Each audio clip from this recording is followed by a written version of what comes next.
give more of a historical perspective to my work. I'll finish up with some recent exciting data. And the story begins really in the early 90s when we became interested in the mechanism of cell death, and especially mammalian cell death. And around this time, it was evident that there's a receptor system that, if engaged by cognate ligand or by agonist antibodies, could induce cell death in the recipient cell. So the receptor system that we worked on was the TNF receptor and the FAS receptor. And these are colloquially referred to as death receptors. Because if you engage the FAS receptor, for example, either by agonist antibody or by cognate ligand, then this receptor induces a death signal into the interior of the cell, resulting in the apoptotic demise of the cell. Now, this was quite a mysterious process, but we did know from the pioneering work of Dave Goodell and Shigi Nagata that there was a segment within the cytoplasmic domain of about 80 amino acid residues that, if mutated, disabled the ability of this receptor to engage the death pathway.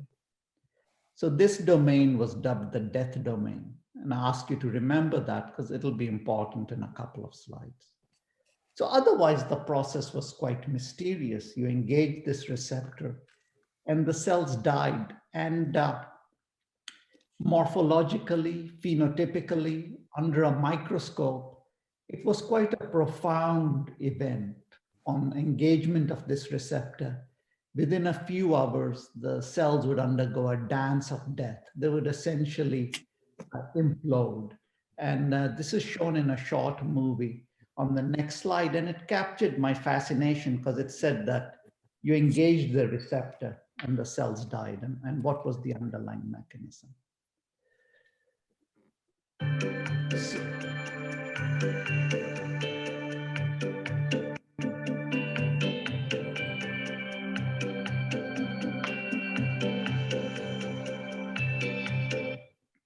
So I think you appreciate from this short clip that soon after the engagement of this death receptor, all havoc broke loose and the cell essentially disintegrated. So the question was, how did this happen? And in the early 90s, there was a lot of interest in inflammation. There was interest in cell death in model organisms like the worm. And quite unexpectedly, research from disparate areas, seemingly unrelated areas, came together and shed important light on the death pathway. So what was this research? The first line of work was being done by investigators at Merck and at Immunex. And they were looking at two cytokines, IL-1 beta and IL-18.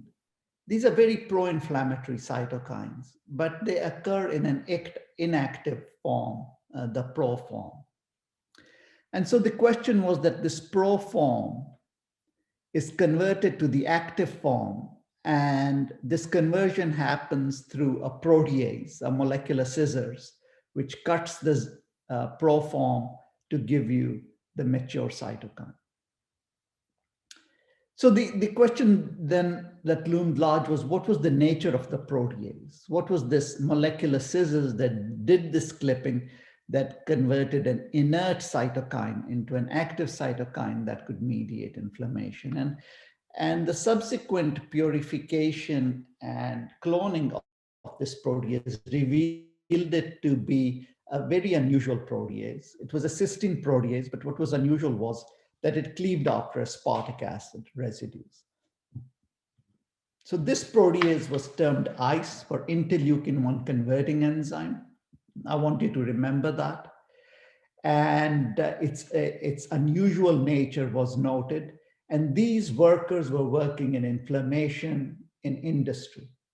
Now, they didn't know that there was a basic research lab at MIT of Bob Horowitz devoted to defining the cell death pathway genetically in worms. And so they had, in particular, they had defined this all-important, centrally important death component that they called SED3. And it was mysterious. They didn't know what it did. Then one day they ran it through the databases, and lo and behold, it had sequence homology to interleukin-1 converting enzyme, this enzyme that had been identified by workers working in the world of inflammation who had no interest in cell death. And so they realized that SED3 must be a protease, must be a cysteine protease, must be a cysteine protease that cleaved after an aspartic acid residue. And it was for this work that Bob Horowitz got the Nobel Prize. So again, seemingly disparate fields coming together. Now we started wondering whether in our system of death receptor engaged apoptosis, whether similar proteases, similar molecular scissors may be related to interleukin-1 converting enzyme or ICE played a role. Now we had a powerful tool to address that because a colleague of ours who was working at Duke, Guy Salveson, identified a protease inhibitor, an inhibitor of this molecular scissors from the cowpox virus. It's actually in all pox viruses. And this is termed creme, and it's actually a serpin that inhibits this class of enzymes. So we said to ourselves, hold on, we have an inhibitor here of ICE and ICE-like enzymes. Why don't we simply ask if it will block receptor-induced cell death? And indeed, we did that experiment. The results were very dramatic. If you took cells in culture, treated them with TNF or anti-FAS agonist antibody, the cells promptly died. However, if they expressed creme, this inhibitor of ICE and ICE-like proteases, then the cells survived. Not only did they survive, they replicated, they basically lived happily ever after in the face of what was previously a noxious stimulus. So what this said to us was that downstream of the death receptor must be ICE or ICE-like proteases. And these proteases have since been renamed because it's a family of them. There are about a dozen or so members. As caspases, the C denotes it's a cysteine protease, and the aspase denotes that it cleaves after an aspartic acid residue. So then the question was, well, how exactly does this receptor, using this death domain, because remember, this death domain was critical because mutations within this death domain disable the ability of this death receptor to engage death. So how did this receptor, and specifically its death domain, activate these downstream molecular scissors or proteases, caspases in this case? So this we solved in a series of papers in the early 90s while I was still at University of Michigan, Ann Arbor. And we showed that quite surprisingly, the death domain in the receptor was nothing other than a protein-protein interaction motif. So it allowed for the recruitment of an adaptor molecule that we termed FAD to a death domain homotypic interaction. Quite surprisingly, FAD had a second death fold that we call the death effector domain. And this death effector domain, even more remarkably, was found in the zymogen form or inactive form of a death protease that is now known as caspase 8. So what we realized was that through a series of these death fold interactions that functioned as a molecular cement, we assembled a signaling complex, and a component of this signaling complex was a protease, a caspase, related to the original interleukin-1 converting enzyme, part of that family. And we showed soon thereafter that once it's recruited, it gets activated, and you release into the cell's interior the active protease, the active molecular scissors, the P20 and P10 subunit.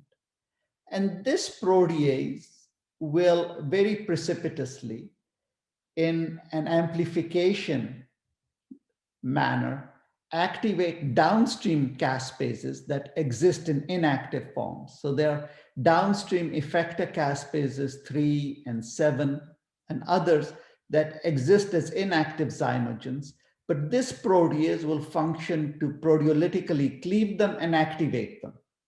So this is very similar to protease cascades you're aware of, like the coagulation cascade or the complement pathway, where you get tremendous signal amplification when an upstream protease cleaves and activates a set of downstream proteases.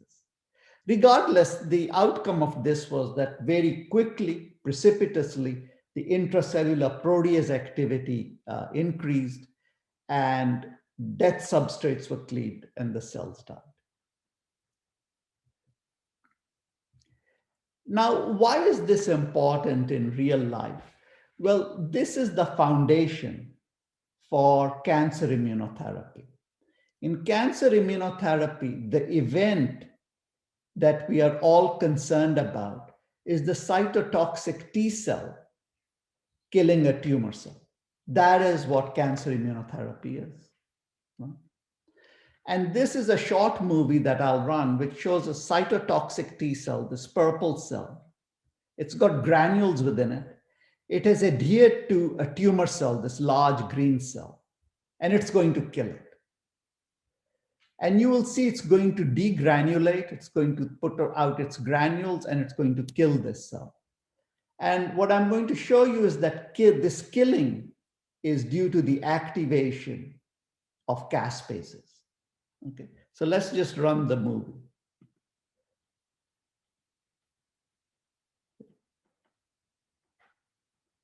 So that death of this cancer cell is the essence of cancer immunotherapy. This is what it's all about. So what exactly is the killing mechanism? What did this purple cell do to this green cell that it died? So there you see the movie again. The purple cell kills the green cell. Well, the purple cell is the cytotoxic T cell. Okay, that's the CD8, that's the cell that does the killing. And this cytotoxic T cell has granules in it, which contain a very potent form of molecular scissors termed granzymes. So this granule, I'll show you when I run the movie, will fuse with the cytotoxic T cell and tumor cell membranes. And through these perforin channels, the molecular scissors will be introduced into the tumor cell. And these molecular scissors will cleave these downstream inactive zymogen caspases and activate. Furthermore, the cytotoxic T cell will also express the ligand, the activator of FAS. This is the second punch, so it's a 1-2 punch. And FAS, once this death receptor gets activated, caspase 8, that other set of molecular scissors gets activated, and now the tumor cell is coupled. So let's run this movie. You see the degranulation, you see the perforin channels, the molecular scissors being introduced. These are the Granzyme B. Then you see the ligand expressed, the complex around the receptor happen. Caspase 8, this Pac-Man-like structure, also activate zymogen caspases.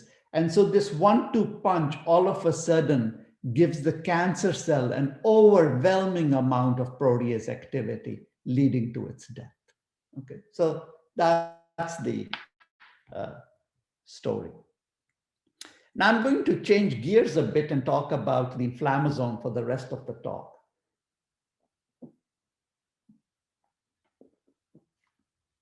Now the inflammasome You remember I talked about interleukin converting enzyme. That was the first of these proteases that was identified. And this is now termed caspase-1 in recognition that it was the granddaddy. Now, this caspase-1, as I mentioned, proteolytically clips pro-IL-1 beta and pro-IL-18 to give you the mature cytokines that mediate inflammation. But caspase-1 is its activation is regulated. It's regulated by an apparatus, and that apparatus is called the inflammasome. Okay, and that apparatus consists of a sensor, an adapter, and an effector. Now, the sensor is cytosolic. I show a sensor here, NLRP3. It's a sensor that's part of the NOD family of sensors. It has a protein-protein interaction, death fold term, the pyrin domain, nucleotide binding domain, and leucine rich repeats. And there are about a dozen or so sensors in mammalian cells, but in plant cells, in the plant kingdom, this is the mainstay of the plant immune defense mechanism. There are over 200 of these genes. Well, what NLRP3 does in mammalian cells is that it recognizes membrane damage. That membrane damage can be from cholesterol crystals or amyloid crystals. It can be from pore-forming toxins. And once it recognizes membrane damage, the exact mechanism is still debatable. But once it does that, this sensor will now couple to an adapter ASC through a homotypic protein pyrin-pyrin domain interaction.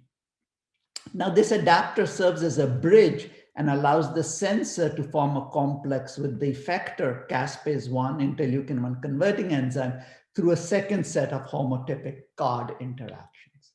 Now, once this is assembled, this is what the late Jörg Chop called the inflammasome. You get activation of caspase-1. So in my cartoons, the active protease is an open scissors.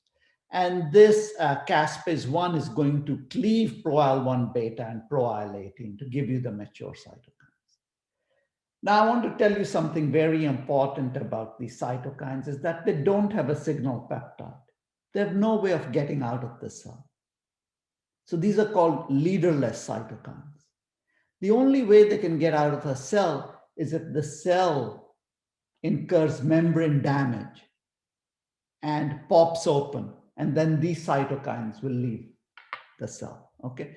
So this popping open of the membrane is a form of cell death termed pyroptosis, really an inflammatory form of death, but it allows for the damaged membranes to leak out mediators of inflammation. So they include IL-1 beta, IL-18 that I talked to you about. They've been processed, but now they're released, IL-1 alpha, HMGB1, so on and so forth. So essentially this says that the death of the cell through this process of pyroptosis is the mechanism that allows for the release of these cytokines. So I'll just summarize this part by saying that these are molecular assemblies, whether you think of the death receptor signaling pathway or the inflammasomes. The architecture is much the same. They both have a sensor. The death receptor senses the ligand. The NLRP3 sensor senses membrane damage. They couple to an adapter that has a bipartite architecture, death domain and a death effector domain for FAD, a pyrin domain and a CARD domain for ASC. And this bridging adapter allows the sensor to communicate with the effector. The effector for the death receptor is the death protease caspase-8. And for inflammation is this protease caspase-1 or interleukin-1 converting enzyme, which is going to convert IL-1 beta and IL-18. So the architecture of these molecular assemblies can be thought of as a sensor, adapter, effector. Now, a few years ago, 2011, we discovered a new pathway, the non-canonical inflammasome pathway. And I'm going to tell you about that.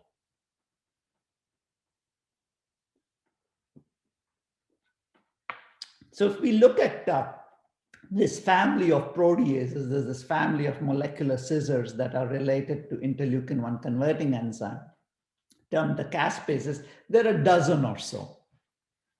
And we discussed caspase 1 is involved in inflammation, and we talked about how caspase 8 is involved in cell death, caspase 3 is involved in cell death or apoptosis, caspase 7 is involved in cell death. So many of these function as death proteases, but we were struck by caspase 4 and 5 in humans that's represented by a single caspase, caspase 11 in the mouse, because these had sequence homology to caspase 1, the inflammatory caspase, and we wondered whether it had a similar function in inflammation. And so we do a lot of mouse work. So we knocked out caspase 11. So that would be the same as 4 and 5 in the humans. And so now we are able to look at the function of caspase 11 in inflammasome activation. The way we measure inflammasome activation is we measure IL-1 beta, and that's shown here on the y-axis. And here the open bars are macrophages from wild-type mice, red bars are macrophages from caspase 11 null mice.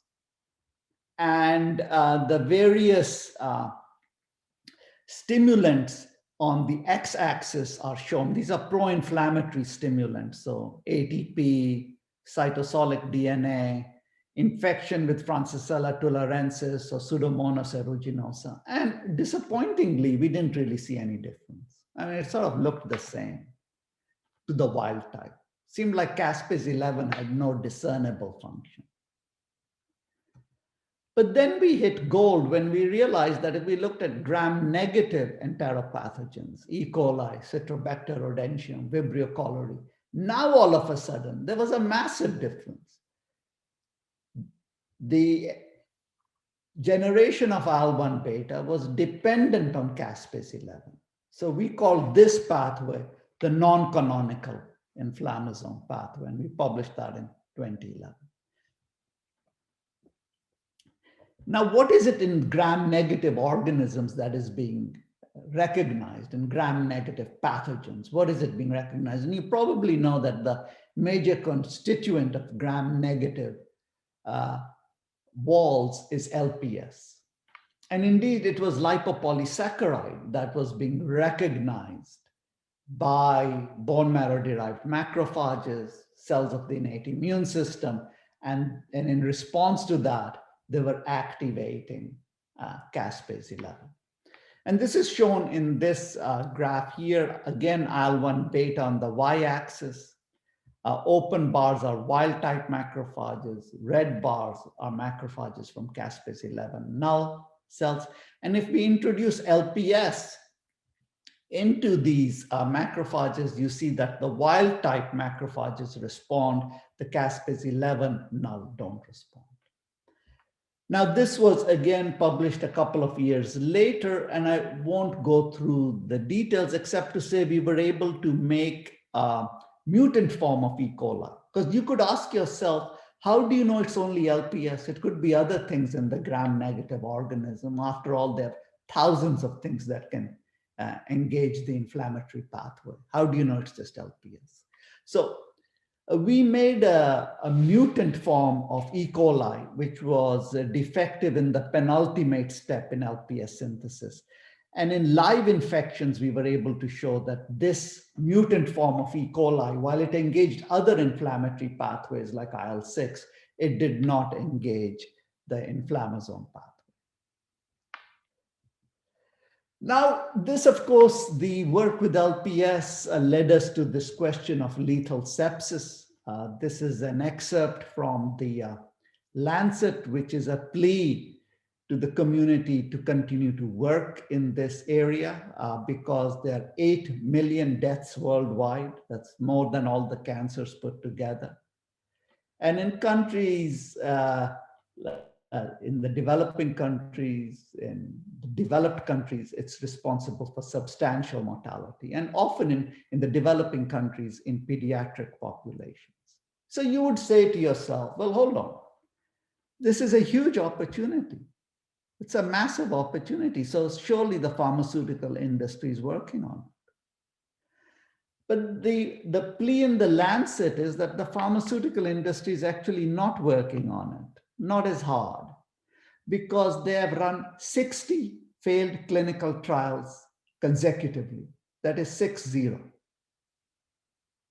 Now, when you run that many clinical trials and you fail, there is not much appetite to study this spectrum, this syndrome. And so it's possible that we are drugging the wrong pathway, or it's possible that the disease is very complex and there are probably elements of both of them. But the clinical trials are large and expensive. This is the last failure TLR4 antagonist, 2,000 patient trial where a TLR4 antagonist failed. But you'd say, oh, come on, it's such a big problem. Obviously, people must have studied it. And of course they have.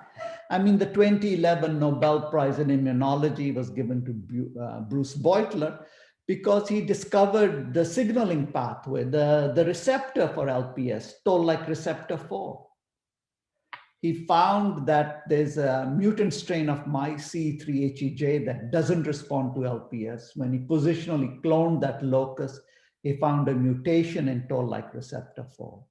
And indeed, if you knock out toll-like receptor 4, mice are very resistant to LPS. This is shown graphically here. If you look at percent survival on the y-axis as a function of time in hours on the x-axis, if you take wild-type mice and inject them with LPS, then they're all going to die within the first 24 hours.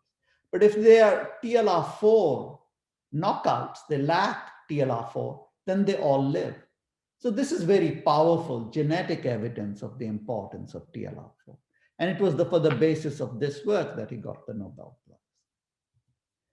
And so this has led to the sort of, I would say, a dogma in immunology textbooks that when a TLR4 is engaged by LPS, you activate downstream signaling pathways that include NF-kappa B, pro-inflammatory pathways. This leads to a massive cytokine storm and lethal septic shock. I mean, this is fine, but the problem is that there was a pediatric geneticist, Jean-Laurent Casanova, who said, you know, I have kids who have genetic defects in this pathway, and they're actually not susceptible to gram-negative organisms. So there must be another LPS sensing pathway. So that was a bit of a worry. And then, of course, there was the failure of the TLR4 antagonist in clinical trials. So it seemed there may be another way to sense LPS. So in 2013, we said, indeed, there is a sensing system. It doesn't need toll-like receptor 4. It's an intracellular sensing system that's dependent on caspase 11. And this was met with a lot of surprise in the community because they said, hey, didn't we just give the Nobel Prize for LPS sensing and now there's another pathway? What's happening? How are these experiments being done? Well, how did we do the experiment? How did we challenge dogma? Well, we said, you know, instead of injecting pure LPS, let's try to mimic an infection, albeit using purified compounds, but by engaging multiple inflammatory pathways. Because when you get infected with a gram-negative enteropathogen, you're engaging multiple pro-inflammatory pathways.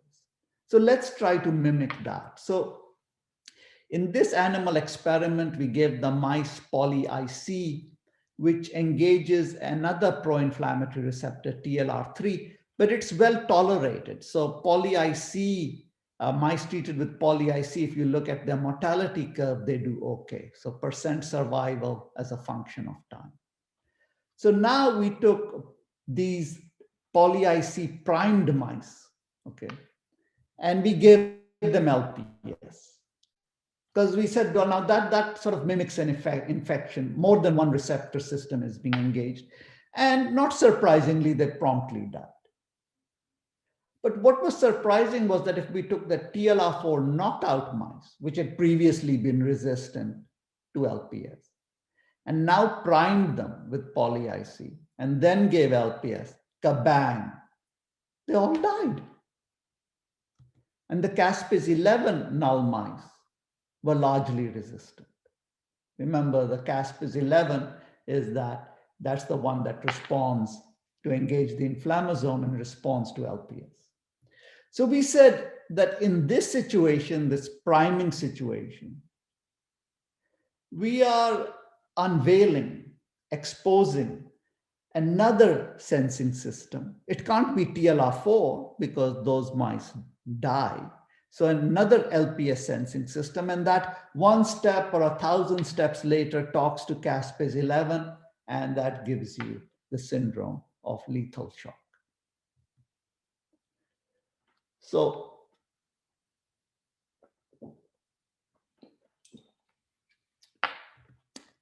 why did we do this experiment? Well, we did it because we wanted to mimic an infection by engaging more than just one pathway. But then what is so special about priming? What did we do in this priming situation now that all of a sudden these TLR4 knockouts that were resistant to LPS became sensitive? What did we do? What is priming? What is this magical thing we did? Well, by 2015, we had figured it out. We realized that what priming was essentially arming the weapon.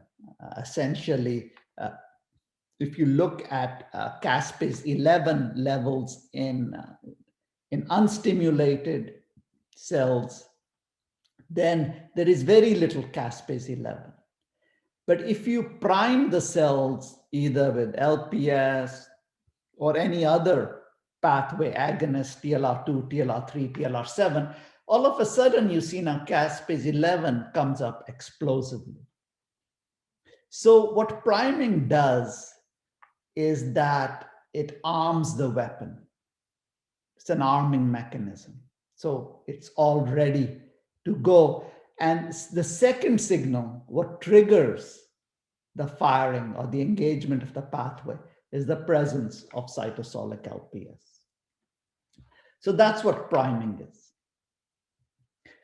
But this still left us with a few questions, which is that whether we talked about the canonical pathway that was dependent on caspase-1, or the non-canonical pathway that was dependent on caspase-11, at the end of the day, you still had to breach the cell membrane to allow for the exit of IL-1 beta and other pro-inflammatory mediators. So how was that happening? Now, in order to do that, we undertook a forward genetic screen using ENU mutagenized mice. I won't go over the details because this is published. It's an ongoing screen. We've screened over 10,000 pedigrees. And we simply ask from these pedigrees whether we have broken their ability to respond to LPS. So we isolate bone marrow-derived macrophages from each of these pedigrees, and we stimulate them with LPS, and we ask, is the non-canonical pathway broken? And we can ask that relatively simply by measuring cell death and IL-1 beta generation. There's some more complicated genetics one has to do to identify the mutation of interest, but eventually one is able to do that. And here, let me just show you one hit that we published in 2015 that turned out to be a very important hit for the field, which is shown here in this red dot, but let me first orient you. The y-axis is IL-1 beta production, and the x-axis are the is the stimulation with LPS. So almost all the pedigrees respond very well. They make bucket loads of IL-1 beta when they're stimulated with LPS. The caspase-11 mutant doesn't, but that's how we define the pathway. So that serves as a good control. But here's another one, an unknown, B11. B11. So what is B11?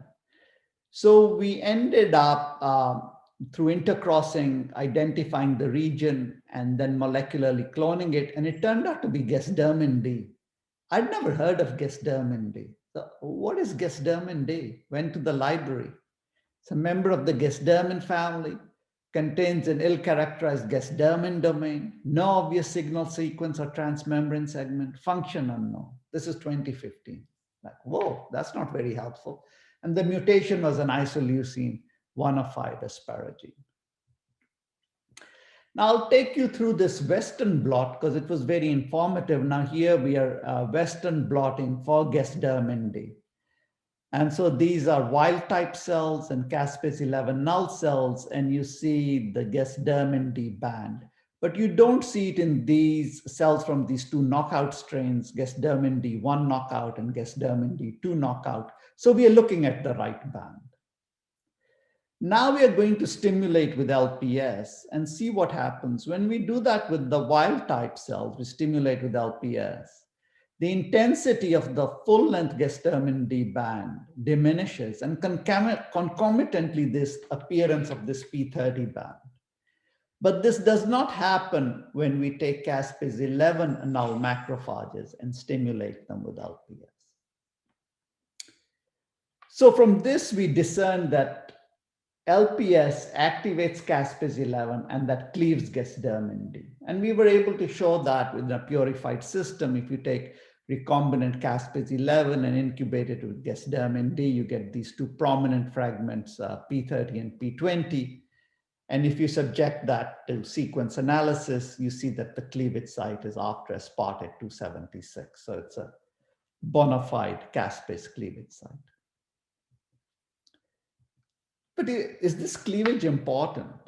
And to address that, we made a knock-in mouse where we mutated this aspartate 276 to an alanine. So now Gsdermin cannot be cleaved by caspase 11. And the results were very dramatic. So if you look at mice challenged with LPS and you look at IL-1 beta generation, wild type mice make a lot of IL-1 beta. Gsdermin null mice don't. But this cleavage mutant, the Gsdermin is there, but it can't be cleaved. That also doesn't make IL-1 beta. So how is this working? Why do you have to cleave Gsdermin to respond to LPS, as evidenced by the generation of IL-1 beta? Why do you have to cleave it? Well, the answer turned out to be relatively simple, is that this fragment P30 that is generated, this is the fragment that disrupts the membrane. Okay, so we were able to show that by overexpressing either the full-length protein and measuring cellular viability. So if cells are dying, they're going to take up this dye, yo-yo dye. And cells tolerated full-length quite well. They tolerated overexpression of the C-terminus P20 quite well. But as soon as you overexpressed P30, kabang, they died. So P30 was causing cell death. P30 was ninja. P30 was what was killing the cells. And P30 is highly cell death inducing. You can't express P30 in any living cell. Bacteria, yeast, plant cells, nothing will tolerate P30. It will disrupt their membranes. So then how is P30 working? I mean, how is it killing these cells so quickly? So we hypothesized, because the events were so rapid, that P30 must, once it's generated, must oligomerize and form pores in the membrane. And this is what collapses the electrochemical gradient, leading to the death of the cell.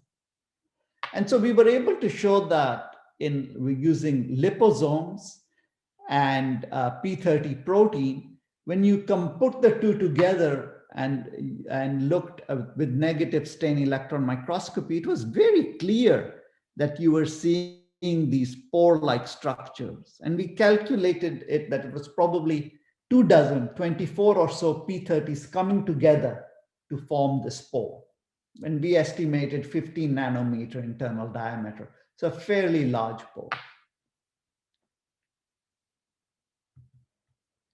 And the field just exploded after this. So this was our work with negative stain electron microscopy, but much higher resolution structures were produced by Feng Shao, who's at Beijing, and Hao Wu at Harvard.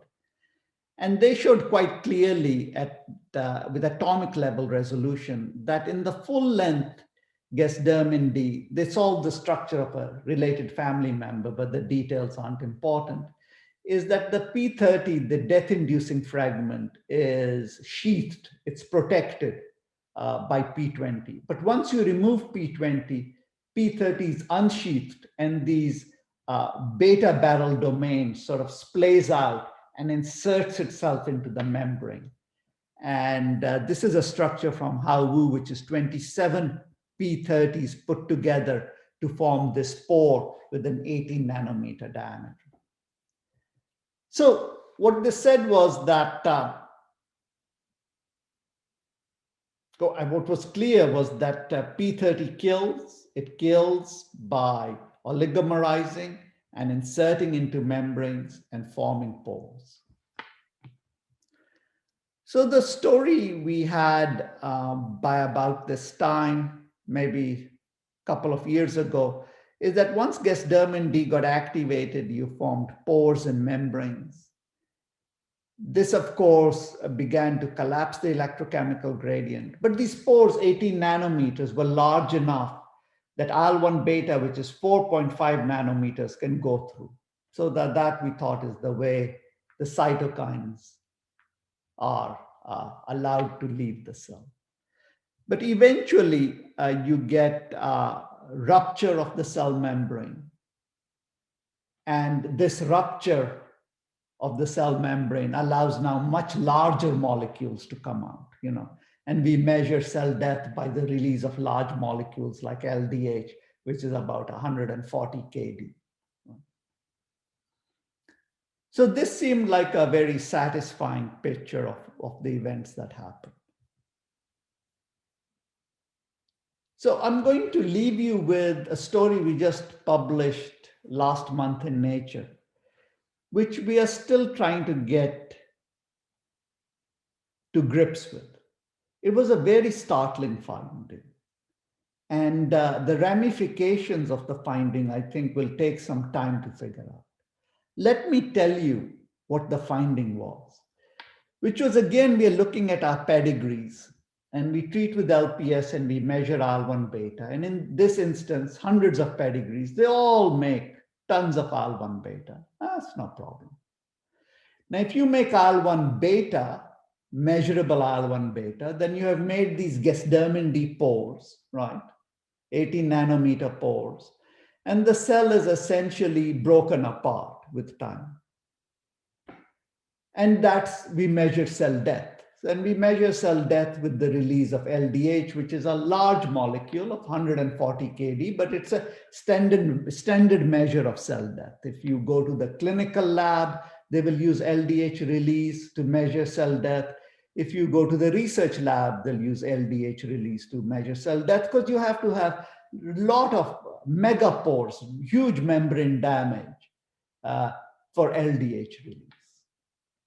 But now notice here, this strain shown in red, it releases IL-1 beta fine. So it means it must have made the Gsdmd pores, those 18 nanometer pores.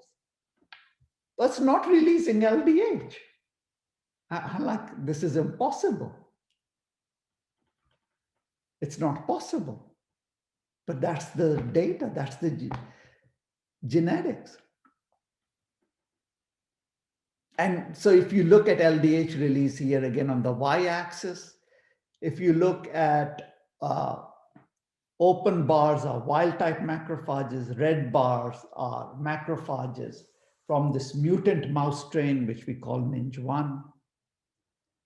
And you will see that over a period of a day or so, there is some basal leakage, but not much difference between wild type and NINJ1 knockouts. But as soon as you stimulate with a death stimulus, LPS, nigericin, which is a very potent ionophore, Salmonella typhimurium, that the wild type cells die. Of course, they die, they release LDH. But these cells in red from this strain, this NINJ1 strain, they also die because you've got holes in them, but they're not releasing LDH. So they're not, the membrane is not disintegrating. So what is this strain? This NINJ1 is a protein. It has two transmembrane domains. It's on the plasma membrane. Both the N-terminus and C-terminus are to the outside. And what everybody assumes is that when you damage membranes and you collapse the electrochemical gradient, then osmotic forces, passive forces, lead to the rupture of the cell and the release of large molecules. But our work says, hold on, that may not be the case because we can genetically dissect membrane damage from membrane rupture, membrane damage being defined by the release of alpha beta, membrane rupture being defined by the release of much larger molecules like LDH. And we can do so genetically if we mutate this transmembrane protein, NINJ1. So as they say, look at this movie here. This is wild type cells treated with nigericin. They'll balloon and then they will implode. So they balloon out and then they implode, which is what you see when cells are dying. They become larger and then they collapse on themselves. But this is what is fascinating. With these NINJ1 knockouts, they continue to become large and large and large. And then 17 hours, 20 hours, 24 hours, they haven't collapsed. They've stayed large and ballooned.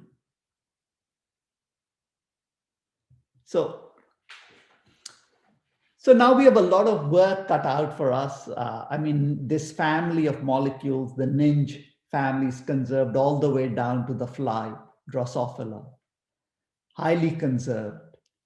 And we can show that it's, if you overexpress it, you get these very large holes in membranes. But I think while the details need to be worked out, and there's a lot of work ahead of us, I think what the really startling finding is that we were able to genetically dissociate membrane damage from membrane rupture. And in this particular case, the membrane damage doesn't have to be damaged by Gsdmd pores. We even used chemotherapy to kill the cells. They're still dependent on NINJ1 to release LDH. Okay. So this is quite a surprise, and why this mechanism would be conserved, because again, I emphasize this membrane damage is lethal. The cells are dead, but they have a mechanism to very actively, very promptly, in a greatly accelerated manner, disintegrate the cell. And our preliminary data suggests, both in the fly and in mammalian cells, that may be the need to get rid of intracellular pathogens. Is you have a very acute need to get rid of intracellular pathogens into the toxic external milieu, so to maintain homeostasis. Now, it'll be a lot of work, but that's a working hypothesis. So let me, with that, finish up. Thank the people who did the work. So Nobuhiko Kayagaki is a colleague of mine in the department who, working with me, discovered the non-canonical inflammasome pathway. Works with Irma Stowe, Bettina Lee, and Ofer Kornfeld, who are research associates in the group. And the ENU mutagenesis is a very large collaboration with the Australian Phenomics facility in Canberra and Chris Goodnow in Sydney. So with that, I will stop the share and be happy to take questions.